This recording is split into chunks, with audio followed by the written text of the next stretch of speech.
सुमोना रो रो कर अब शांत हो चुकी थी। आज फिर विक्रांत ने उस पर हाथ उठाया था और फिर धक्का देकर बुरी बुरी गालियां देता हुआ घर से बाहर चला गया था। 5 वर्षीय पिंकी और 4 वर्षीय पंकज हिचकियों के साथ रोते हुए उससे चिपके हुए थे।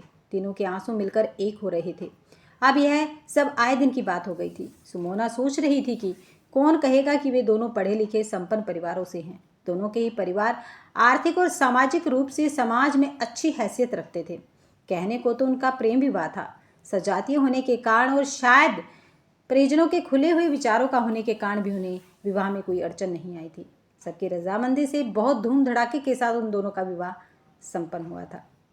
दोनों के ही माता पिता ने किसी तरह की कोई कमी नहीं छोड़ी थी, बल्कि अगर यह कहें कि कुछ ज़रूरत से ज़्यादा ही दिखावा किया गया था तो कोई अतिशोक्ति नहीं होगी। शादी के थोड़े दिन बाद ही विक्रांत का यह रूप उनके सामने आ गया था। सुमोना चौकी ज़रूर थी। दोनों ने एक साथ MBA किया था। सुमोना अपने बैच की टॉपर थी। पूरा जोर लगाने के बाद भी विक्रांत कक्षा में दूसरे स्थान पर ही रहता था। दोनों के बीच एक स्वस्थता रहती थी। विक्रांत का दोस्त अंगद अक्सर कहता था, अच्छा है तुम दोनों एक दूसरे को डेट नहीं कर रहे हो, नहीं तो एक दूसरे का सिर ही फोड़ देते। पल्लवी हंसते हुए उसमें जोड़ती, और कहीं यह दोनों शादी कर लेते तो एक दूसरे का गला ही दबा देते। सब खिलखिलाकर हंस पड़ते और बात हवा में उड़ जाती। पता नहीं साथियों के कहने का असर था या क्या, धीरे धीरे दोनों एक दूसरे के प्रति आकर्षण महसूस करने लगे। और जब विक्रांत पर प्रेम का भूत चढ़ा तो वह इतना अधिक रोमांटिक हो गया कि खुद सुमोना को ही विश्वास नहीं होता था कि वह यही अकड़ू कुसेल विक्रांत है। सहेलियां भी सुमोना से जलने लगी। विक्रांत हर दिन सुमोना के लिए कुछ ना कुछ सरप्राइज प्लान करता और सब देखते रह जाते। विक्रांत कभी भी कुछ छिपाता नहीं था। सब कुछ सबके सामने खुल्लम खुल्ला दोस्त कहते। शादी के बाद विक्रांत तो जोरू का गुलाम बन जाएगा।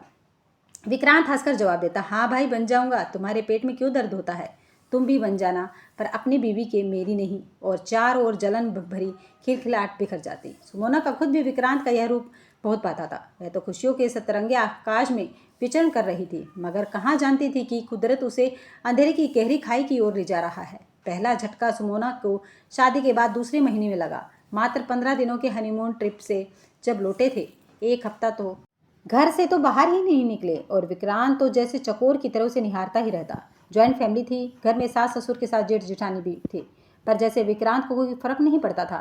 जेठानी जरूर इस बात पर ताना मारती रहती थी।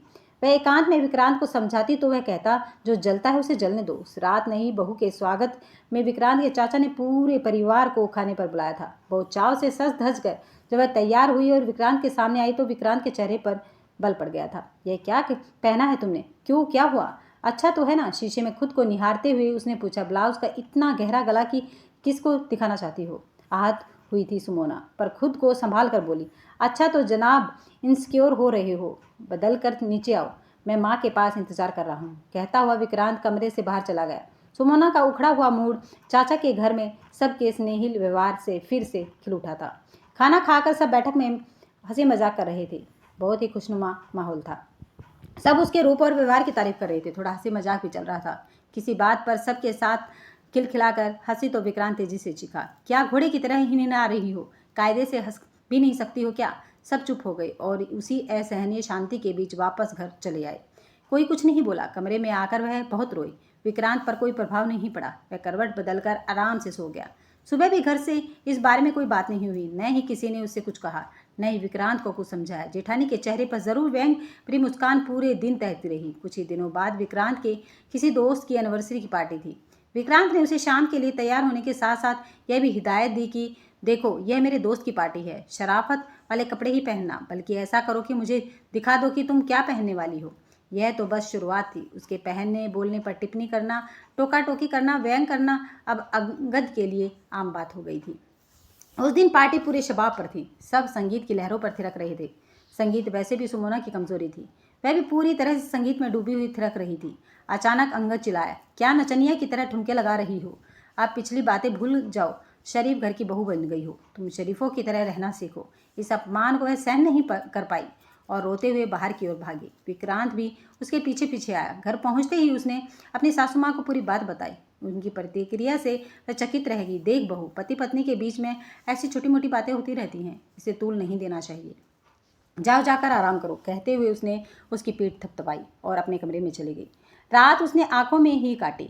सुबह होते ही वह अपने मायके चली गई। अपने माता पिता की प्रतिक्रिया से तो वह बुरी तरह आहत हो गई थी। पिता ने ठहरे हुए शब्दों में उसे समझाया, देखो सुमोना, हर दंपत्ति के बीच में ऐसे मौके आते ही हैं। बात को बिगाड़ने से कोई लाभ नहीं है। पुरुष कभी कभार कुछ ऊंचा नीचा बोल ही देते हैं। छोटी छोटी बातों को पकड़कर बैठोगी तो खुद ही दुखी रहोगी और हमें भी दुखी करती रहोगी। अब बड़ी हो गई हो, अपनी जिम्मेदारियों को समझो। हमारी परवरिश पर उंगली उठाने का मौका उन लोगों को मत देना। बस इतनी सी अपेक्षा तुमसे है। पिता तो अपनी बात कहकर अपने कमरे में चले गए। उसने आशा भरी नज़रों से माँ की ओर देखा। कुछ देर शांत रहने के बाद माँ बोली, तुम अगर यह सारी बातें अपना मन हल्का करने के लिए हमारे साथ साझा कर रही हो तो ठीक है, पर अगर तुमको लगता है कि हम लोग दामाद जी से इस बारे में कोई बात करेंगे तो ऐसा नहीं होगा। माँ बात बीच में काट कर बोली, सुम्मी, हमने तुम्हें बेटे की तरह पाला है। इसका अर्थ बिल्कुल नहीं है कि तुम लड़का बन जाओ। लड़की हो, लड़की की तरह रहना सीखो। लड़के को थोड़ा दबना पड़ता है, सहना पड़ता है। रास्ते की गाड़ी तभी पटरी पर चलती है।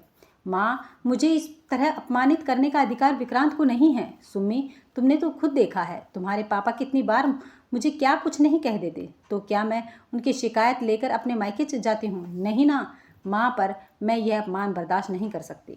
सुम्मी, यह शादी तुम्हारी पसंद से है, तुम्हारी खुशी के लिए करी गई थी। इसे निभाना तुम्हारी जिम्मेदारी है। अभी हमें तुम्हारी दोनों छोटी बहनों की भी शादी करनी है। अगर बड़ी बहन का डिवोर्स हो गया तो दोनों बहनों की शादी में दिक्कत आएगी। 2-4 दिन रहो आराम से मायके में और फिर अपने घर चली आना। रात बहुत हो गई है, जाओ सो जाओ।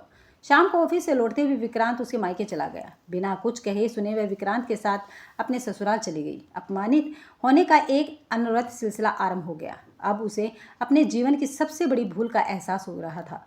भावना में बहकर उसने हनीमून पर से ही अपनी लगी लगाई नौकरी को इस्तीफा दे दिया था, क्योंकि विक्रांत ने कहा था, जाने मन तुम दूसरे शहर में नौकरी करोगी तो मैं तो वियोग में ही मर जाऊंगा। 1-2 साल साथ में जी लेते हैं, फिर तुम भी नौकरी कर लेना। तुम तो टॉपर हो, तुम्हें तो कभी भी नौकरी मिल जाएगी। जाने उसे कब नींद आ गई। अगले दिन जब सुबह सोकर उठी तो चक्कर आ रहे थे। उसे लगा कि उसे तनाव की वजह से ऐसा हो रहा है, पर सासू माँ की अनुभवी आंखें शायद समझ गई थी।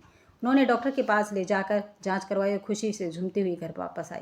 साल भर के भीतर ही पिंकी उसकी गोद में खेलने लगी और लगभग 1 साल बाद ही उसने बेटे को जन्म दिया। 2 बेटियों की माँ उसकी जेठानी जल भून गई थी। अब वे भी उसे बात बात पर कुछ न कुछ बोलती रहती, पर बेटा पाकर सास अब उसका ही पक्ष लेती। बच्चों की माँ को नौकरी करने की अनुमति इस घर में नहीं थी। धीरे धीरे विक्रांत शराब पीने लगा, सबके बीच उसका अपमान करने लगा। अब रोज की बात थी, कमरे में अगर वे कुछ समझाने की कोशिश करती तो विक्रांत उस पर हाथ उठा देता। बच्चे सहम जाते। कॉलेज में विक्रांत के परम मित्र थे अंगद। एक ही शहर में होने के कारण उनकी दोस्ती अभी भी कायम थी। अगर उनके सामने कुछ भी घटित होता तो वे कभी विक्रांत को समझाते हुए, कभी उसे। पर यह बात न तो विक्रांत को अच्छी लगती थी और न ही परिजनों को, इसलिए उन्होंने विक्रांत के घर आना कम कर दिया। मोबाइल से वे सुमोना से संपर्क में रहते थे।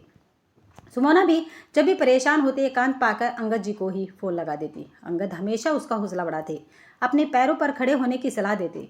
उस दिन भी अंगद घर आए थे। जब विक्रांत ने सुमोना को गाली दी तो अंगद बच्चों का वास्ता देकर उसे समझाने लगे, पर विक्रांत तो जैसे अपना अपाई खो चुका है। उसने उन दोनों के रिश्ते पर ही उंगली उठा दी। अपमान से तिलमिलाए हुए अंगद उठकर चले गए और अंगद का सारा गुस्सा विक्रांत ने उस पर ही उतार दिया। आज जिस तरह से विक्रांत ने उसे पीटा था, उसे देखकर पंकज सहम गया था और इस घटना के बाद घंटे भर तक पिंकी डर कर कांपती रही और उसके आंसू रुके ही नहीं। सुमोना को लगा, ये मेरे बच्चे हैं, उन्हें डर और उलझी हुई जिंदगी नहीं दे सकती। अब अपने बच्चों के लिए मुझे ही कुछ करना होगा। यह निर्णय लेने के बाद सुमोना स्वयं को भविष्य में आने वाले कठिन समय के लिए मानसिक रूप से तैयार करने लगी। अब उसे पता था कि यह लड़ाई उसकी अकेली की है। इस युद्ध में कोई उसके साथ नहीं खड़ा होगा, पर फिर भी सुमोना। अगले दिन विक्रांत के जाने के बाद सुमोना लैपटॉप लेकर बैठ गई और कई जगह नौकरी के लिए आवेदन भेजकर ही अपने कमरे से बाहर आई। 2 दिनों तक कहीं से कोई जवाब नहीं आया, पर वह निराश नहीं हुई। जानती थी कोर्स करने के बाद 5 साल का लंबा अंतराल लिया था उसने, तो थोड़ी मुश्किल तो ज़रूर होगी नौकरी मिलने में, पर उसे विश्वास था कि उसकी योग्यता को देखते हुए उसे नौकरी ज़रूर मिल जाएगी। मगर हमेशा अपना सोचा कहाँ होता है। इससे पहले कि सुमोना की नौकरी लगती, विक्रांत ने उसके हाथ में तलाक का कागज़ थमा दिए। दूसरा विस्फोट यह था कि विक्रांत ने कोर्ट से अपने बच्चों की कस्टडी मांगी थी, क्योंकि सुमोना बेरोजगार थी। सुमोना के पैरों के नीचे से ज़मीन खिसक गई, पर सुमोना ने रोले चिल्लाने की बजाय आगे की रणनीति पर विचार करना आरंभ कर दिया। उसे किसी से किसी सहारे की उम्मीद नहीं थी। एक ही व्यक्ति था जिससे वह कोई मदद मांग सकती थी। तो उसने अंगद को फ़ोन मिला। पूरी स्थिति बताकर उसने किराए का मकान ढूंढने का अनुरोध किया। विक्रांत के आने से पहले ही सुमोना अपने दोनों बच्चों को लेकर एक अटैची के साथ घर से चली गई। अंगद उसके विश्वास पर खरा उतरा और उसने अपने किसी परिचित के यहाँ उसे पेइंग गेस्ट बनवा दिया। अंगद ने उसे मायके जाने की भी सलाह दी, पर सुमोना ने यह कहकर मना कर दिया कि यह मेरी लड़ाई है, मैं इसे उन लोगों को परेशान नहीं करना चाहती। रात में जब विक्रांत लौटा तो इस नए घटनाक्रम से बुरी तरह बौखला गया। आप लोगों ने उसे रोका क्यों नहीं? वह इस तरह से मेरे बच्चों को लेकर नहीं जा सकती है। हम लोगों को लगा कि आप लोगों की आपस में कोई बात हुई होगी। भाभी मुंह बनाकर बोली। विक्रांत अपने कमरे में चला गया। उसके जीवन में इतना बड़ा भूचाल आया था और परिवार का कोई सदस्य उसके पास हमदर्दी दिखाने भी नहीं आया। समझ नहीं पा रहा था कि जिन परिजनों पर सुमोना जान छिड़कती थी, उसके जाने का किसी को कोई दुख नहीं था। आधी रात को विक्रांत को भूख लगी। उठकर बाहर आया। डाइनिंग टेबल पर 2 रोटी और सब्जी ढकी हुई थी। वही खाकर वापस जाकर सो गया। सुमोना होती तो गरम कर मान मनोहर से सलाद अचार के साथ उसे खिलाती। अगली सुबह भी जब कुछ सामान्य ढंग से होता रहा, जब वह बाहर निकलने लगा तब माँ से पूछा, सुमोना से कुछ बात हुई क्या? नहीं, खुद गई तो खुद वापस आएगी, किसी को चिंता करने की ज़रूरत नहीं है, गुस्से में विक्रांत बोला। और वह तलाकनामा? भाभी ने पूछा। उसी से उसकी अकल ठिकाने आएगी, आप देख लीजिएगा। कहता हुआ विक्रांत बाहर चला गया। समय के तो जैसे पंख होते हैं, तेजी से खिसकने लगा। दिन, महीना और फिर साल बीत गया। न सुमोना आई, न उसका कोई फ़ोन आया। विक्रांत ने भी अपनी अकड़ में कोई फ़ोन नहीं किया था, पर इस दौरान विक्रांत ने सुमोना की कमी को शिद्दत से महसूस किया था। अपनी उलझनों के कारण उसका काम में मन नहीं लगता था। प्राइवेट कंपनी उसको क्यों रखती? अतः उसे नौकरी से निकाल दिया गया। बेरोजगार देवर अब भाभी पर बोझ था। वही भाभी जो उसके साथ मिलकर सुमोना को ताने सुनाया करती थी, अब उसे ताने देती थी। जो अपनी पत्नी और बच्चों का नहीं हुआ, वह किसी और का क्या होगा? अपने ही घर में उसकी स्थिति अनजाने मेहमान जैसी हो गई थी। अब विक्रांत को अपने जीवन में सुमोना का महत्व समझ में आ गया था। वह खुद को सुमोना से मिलने के लिए मानसिक रूप से तैयार कर रहा था कि तभी उसके ताबूत में आखिरी कील के रूप में हस्ताक्षर किया हुआ तलाकनामा रजिस्टर डाक से उसके पास आ गया।